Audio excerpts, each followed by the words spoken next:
অবশেষে Redmi note 17 pro হাজির স্টুডিওতে। ভ্যালু ফর মানি বলতে যদি কিছু বোঝায় সেটা রেডমিই দেয়। এ ধরনের কথা অনেক আগে আমরা বলতে পারতাম, এখন বলতে হয় কি জানেন? রেডমি তুমি আর নেই সে তুমি।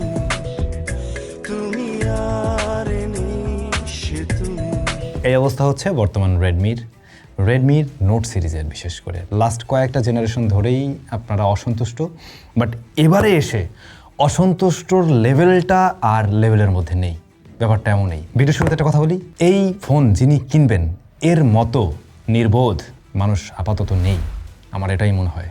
অন্তত আপাতত এই ডিভাইস না কেনা উচিত। যাই হোক, ভিডিও স্পন্সর SMS গ্যাজেটকে অনেক অনেক থ্যাঙ্কস আমাদের কাছে এই রিভিউ ইউনিটটি পাঠানোর জন্য। বাট কেউ না কেনেন সেটাই আমি আরেকবার বলছি। ডেসক্রিপশনে SMS গ্যাজেটের ইনফরমেশন মেনশন করা আছে, দরকার হলে অন্য ফোন কিনিয়েন ভাই। এই হচ্ছে রেডমি নোট 17 প্রো। সত্যি বলতে স্মার্টফোনটা হাতে ধরে আপনার কাছে কিছুটা টার্বো টাইপের একটা ফিল আসবে। রেডমির টার্বো সিরিজের স্মার্টফোনগুলো ধরলে যেমন লাগে, টার্বো 4, টার্বো 5 ম্যাক্স এই জাতীয় স্মার্টফোনের মতো একটা ফিল দেয়। যদিও বা এটার বডি ফ্রেমটা প্লাস্টিকেই তৈরি এবং কর্নার এরিয়াগুলো হালকা একটু রাউন্ডেড করার ফলে হাতে মানে গ্রিপটা আরও ভালো আসে। বাট ওয়েটটা একটু বেশি মনে হবে, 226 গ্রামের মতো এর ভর। তো ওজন অনেকটাই ফ্ল্যাগশিপ স্মার্টফোনের মতো বা ওই ধরনের একটা ফিল আপনাকে দিবে আর কি। IP68 69 এর রেটিং রয়েছে। প্রিভিয়াস জেনারেশনে আমরা সিমিলার কিছুই দেখছিলাম। রিয়ার প্যানেলটাতে গ্লাস রয়েছে এবং বডি ফ্রেমে প্লাস্টিক রয়েছে। সামনের যে ডিসপ্লেটা সুন্দর, অর্থাৎ আপনার দেখতে ভালো লাগবে। সিমেট্রিক্যাল বেজেল, একদম সুপার লেভেলে ন্যারো না। ইভেন আমরা এই স্মার্টফোনটার যে দামটা ভিডিও ডেসক্রিপশনে কারেন্টলি যে প্রাইসটা রয়েছে একটু দেখে নিন, মানে 40K প্লাস। তো ওই দাম দিয়ে আসলে এই ফোন কেনার কোনো যুক্তিই আমি দেখি না। আর ডে টু ডে প্রাইস যেহেতু চেঞ্জ হবে, আপনারা একটু ওদের ওয়েবসাইট ভিজিট করবেন, তাহলে বুঝতে পারবেন। যাই হোক, ওই দামেও আমরা না ওই মানে 40K প্লাস বাজেটেও আমরা আরও একটু ন্যারো বেজেল দেখি। তবে ডিসপ্লেটার কোয়ালিটি ভালো। যেমন 6.83 ইঞ্চের এই প্যানেলটা মূলত একটা অ্যামোলেড প্যানেল, 120 হার্টজ পর্যন্ত হাই রিফ্রেশ রেট দেয়। 3840 হার্টজ PWM ডিমিং রয়েছে এবং 3500 নিটসের মতো একটা পিক ব্রাইটনেস দিতে পারে। HBM এর ক্ষেত্রে যদি ধরেন যে 1600-1800 মতো আসে, দেন গুড এনাফ। সেটা দিয়ে আপনি ইনডোর আউটডোর যে কোনো সিচুয়েশনে খুব ভালোভাবে চালাতে পারবেন। ভিক্টাস 2 প্রোটেকশন করছে, স্পেক ওয়াইজ খারাপ লাগছে না। স্মার্টফোন আছে 4-5 দিনের মতো, 5 দিন না 6 দিন, হ্যাঁ এরকম 5-6 দিনের মতো এরকম হয়েছে। তো সেই জায়গা থেকে ডিসপ্লেতে আমরা সত্যি বলতে এখন পর্যন্ত কোনো ইস্যুই পাইনি। ইনডোর আউটডোর সব জায়গায় ব্যবহার করতে গিয়ে ভালো রেজাল্ট দিচ্ছে। কোনো ধরনের টিন্ট বা টাচজনিত কোনো সমস্যা হচ্ছে এরকম কিছু আমি খেয়াল করিনি। তাছাড়া টপ সেন্টারে পাঞ্চল কাটআউট রয়েছে, এইটার কালার রিপ্রোডাকশন সেই জায়গাগুলো ভালো রেজাল্ট দিচ্ছে। তাইলে খারাপ কোথায়? এই যে একটার পর একটা জানতে পারবেন। এবারে যদি ডাইরেক্ট আন্ডার দ্য হুডে চলে যাই আমরা, সেক্ষেত্রে দেখতে পাবেন স্ন্যাপড্রাগন 6S Gen 4 রয়েছে। প্রিভিয়াস জেনারেশনে কী ছিল? 7400। তো সেটার তুলনায় এটা বেশ কিছুটা পিছিয়ে পড়ে। বিশেষ করে অনেকেই গেমিং করার জন্য চিন্তা করেন, বাট এবারে আর ওরকম দারুণ কিছু হচ্ছে না। 6S Gen 4 এই SoC আপনাকে খুব বেসিক টাইপের একটা রেজাল্ট দিবে। আসলে ডে টু ডে লাইফের কাজ বাজ হয়তো সামলাবেন, একেবারে মানে সময় কাটানোর মতো একটু গেম টেম খেললেন এরকম। Out of the box run করছে HyperOS 3 on top of Android 16। 3 থেকে 4টা মেজর আপডেট পাওয়া উচিত, 4/3 এরকম হওয়ার পসিবিলিটি রয়েছে। UFS 3.1 storage type. তবে কথা আছে, এটার যে বেস ভ্যারিয়েন্ট ওইটা আবার UFS 2.2, যেটা হচ্ছে 128GB। এবং আপনি ওই কম দামে মানে যদি কিনেনও কেউ, কম দামে মূলত 128GB পাবেন এবং সেই স্টোরেজ টাইপ আপনি পাবেন কিন্তু UFS 2.1। তো মানে কি হইলো, লাভটা হইলো কোথায়? RAM type LPDDR 4X। তো আমার মনে হয় আপনি খুব সহজে বুঝে ফেলছেন যে পারফরমেন্সের জায়গাটা বরং আগের চাইতে ডাউনগ্রেড, এবং এইটা মোটেই 40K প্লাস দিয়ে নেওয়ার মতো পারফরমেন্স ডেলিভার করছে না, ইভেন করবেও না। দাম যদি ভবিষ্যতে কমে তাইলে না হয় চিন্তা করা যাবে। ইভেন আমরা কিন্তু একদম ইনডেপথ রিভিউ দিতে পারছি না, মাত্র 5 দিনের মতো রয়েছে ডিভাইস আমাদের হাতে, রাইট? তো যদি দাম কমে তো খুব ভালো। এমনিতেও দেখা যায় যে 15-20 দিন পরে এটার একটা আমরা ইনডেপথ অ্যানালাইসিস বা রিভিউ দিব, তখনকার দামের উপরে বেস করে নিশ্চয়ই দিব। তো চাইলে ওয়েট না ভাই, ওয়েটই করেন, এটা কিনে নিই না। এখন এমনিতে ওর UI ভালো রেজাল্ট দিতেছে, সে জায়গায় কোনো সমস্যা আমি পাই নাই। লাইক হাইপার হয় নাই এখন পর্যন্ত, ঠিকঠাক আছে। তবে যেহেতু উনি চাইনিজ ভ্যারিয়েন্টের, সুতরাং আপনি এখানে ব্লোটার পাবেন, অনেক চাইনিজ ব্লোটার, এবং এটাও শিওর থাকেন নোটিফিকেশন ডিলে করবে, নোটিফিকেশন জনিত ইস্যু আপনি ফেস করবেন। আমরা সবগুলো তো সব জায়গায় পাচ্ছি না, বাট আপনি ফেস করবেন, এটা শিওর থাকতে পারেন।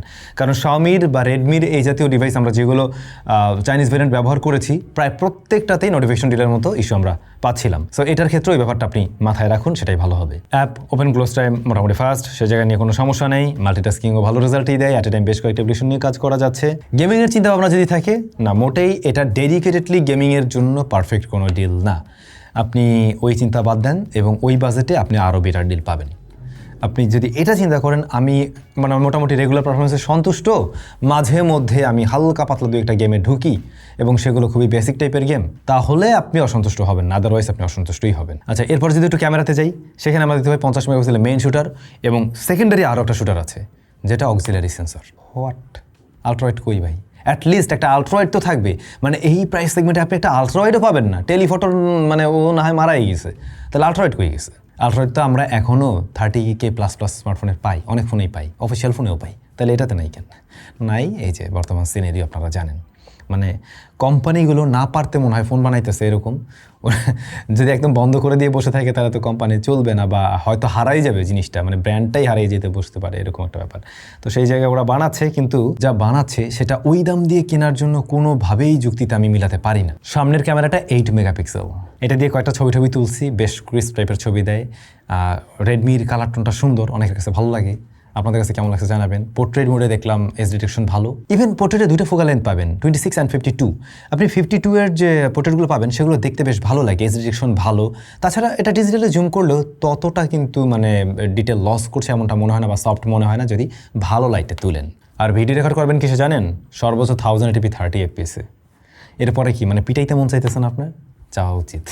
ক্যামেরায় এসে ডিরেক্টলি এটুকুই বলা যায়, কোনো মানে হয় না 40,000 টাকা প্লাস দিয়ে স্মার্টফোন নেওয়ার, কোনোভাবেই মানে হয় না। আন্ডার ডিসপ্লে ফিঙ্গারপ্রিন্ট স্ক্যানার আছে, এটা বেশ ফাস্ট অ্যান্ড একুরেট, প্রত্যেকবারই একুরেট রেজাল্ট দিচ্ছে, যদিও এটা অপটিক্যাল। তবে যে জিনিসটা আপনাকে খুশি করবেই এবং প্রিভিয়াস জেনারেশন থেকে সত্যিই এখানে আপগ্রেড, তা হচ্ছে ব্যাটারি। 9000 mAh এর ব্যাটারি অ্যান্ড 67 ওয়াটের চার্জিং সিস্টেম, 22.5 ওয়াট আবার রিভার্সও সাপোর্ট করে। সুতরাং আপনি অনেক বড়সড় একটা ব্যাটারি পাচ্ছেন। এখন এই বড় ব্যাটারি করতে গিয়ে স্মার্টফোনটা যেমন একটু বাল্কি হয়েছে, একটু মোটাও হয়েছে, বাট একই সাথে ব্যাকআপ অনেক ভালো পাবেন, খুব স্বাভাবিক অর্থেই। আমার মনে হয় এই স্মার্টফোনের এখন যে স্পেক, এই স্মার্টফোন তো মানুষজন কিনবে, মাঝে মধ্যে একটু পকেট থেকে বার করবে, কথা বলবে, একটু সোশ্যাল মিডিয়া চালাবে, তাতে করে তো 2 দিন চলে যাওয়ার কথা। মানে এটাতে তো আর তেমন কিছু করতে পারবেন না। আপনি কি করবেন? আপনি না 4K-তে ভিডিও রেকর্ড করতে পারছেন যে ব্যাটারি বার্ন হবে অনেক বেশি, না আপনি যদি গেমিং করতে পারছেন তো ব্যাটারি তো বার্ন হবে না। তো আলটিমেটলি এত বড় ব্যাটারি না হইলেও হইতো। এখন আপনার যদি এমন একটা ফোন লাগে যে ফোনটাতে মানে কথা বলি, মাঝে মধ্যে একটু ফেসবুক চালাই, ব্যাটারিটা বড় লাগে আমার, তাহলে তো ঠিকই বানাইছে ভাই। পাওয়া যায় black, blue, purple and white কালারে। এই যে হোয়াইট কালারটা, এটা দেখতে সুন্দর আছে। সত্যি বলতে স্মার্টফোনের ডিজাইন খারাপ না, দেখতে সুন্দর লাগে, হ্যান্ড ফিলও ভালো, সেখানেও আপনার প্রিমিয়ামনেসের অভাব মনে হবে না। বাট ভিতরে যথেষ্ট অভাব আছে, ভিতরে যা কিছু আছে তা মিলে আপনার মনে হবে স্মার্টফোন মানে লাইক অ্যারাউন্ড 30K++ এরকম জায়গা থেকে পেলেও মেনে নেওয়া যায়, ইভেন এই সময় দাঁড়িয়েও। কারণ এর চাইতে বেটার ডিল এক্সিস্ট করতে আপনি দেখবেন, যেগুলো 35,000 টাকার মধ্যে রয়েছে। তো সেই জায়গায় আপনি কেন এই ফোনটা কিনবেন? কোনো মানে নেই, মানে এই ফোন কোনোভাবেই রিকমেন্ড করা যায় না। টুকটাক আরও কয়েকটা বিষয় যদি বলি, নেটওয়ার্ক রিসিপশনের সমস্যা নেই, সেটা বোথ কানেকশনের ক্ষেত্রে ঠিকঠাক রেজাল্ট দিচ্ছে। এইটার হ্যাপটিক ফিডব্যাকটা ভালো, আর স্পিকারটার কোয়ালিটি আপনি ভালো পাবেন, যেহেতু ফোনটা একটু মোটা হয়েছে, ভিতরে হাউজিংটা একটু বড় করতে পারছে, যে কারণে সাউন্ডের যে একটা ডেপথ ওইটা ফিল পাওয়া যায়, সাউন্ড কোয়ালিটি ভালো। ক্যামেরা টু API এর ক্ষেত্রে লেভেল 3-তে অ্যাক্টিভ আছে। এই হচ্ছে মোটামুটি রেডমি নোট 17 প্রো। 17-এরও আমরা একটা ভিডিও দেবো অবশ্যই, আগেই বলে দিই, ওটাও কিনেন না। তো 17 প্রো ডিরেক্টলি না করতেছি, তারপরেও যদি কারো ভালো লাগে আপনি কিনতেই পারেন, বাকিটা আপনাদের ডিসিশন। কারণ আপনি কি করবেন সেটা ডিসিশনটা আমি একদম বলে দিতে পারি না যে আপনার এটা কেনা যাবেই না, বাট আমার মনে হয় এটা কেনাটা কোনোভাবেই যুক্তিসঙ্গত না। এই হচ্ছে বিষয়। সবাই ভালো থাকবেন, দেখা হচ্ছে স্যামসাংয়ের নতুন কোনো ভিডিওতে।